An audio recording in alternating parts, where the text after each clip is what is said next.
Dalawang dating POGO worker huli sa online selling ng pekeng pera. Umabante sa balita si Abante reporter Edwin Balasa. Abante Radyo Live Report.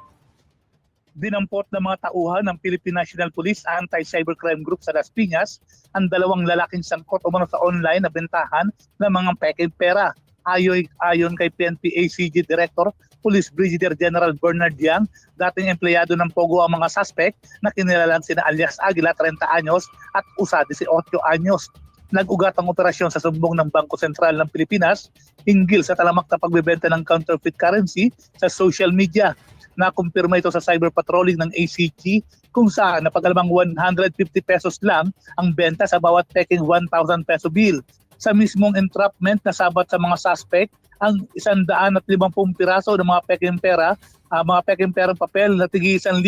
Ayon pa kay Yang, mayroon na silang lead sa grupong posibleng nasa likod ng operasyon at tinayak nito sa mga susunod na mga araw ay posible nang bumagsak ito sa kanilang mga kamay. Saad naman ni BSP Payment Investigation Officer Attorney Mark Pajardo, mapanganib ang peking pera para sa mga maliliit na negosyante, gayon din sa inflation ng bansa. Ako si Edwin Balasa ng Abante Radyo. Ito ang balitang mabilis, mabangis, walang minti.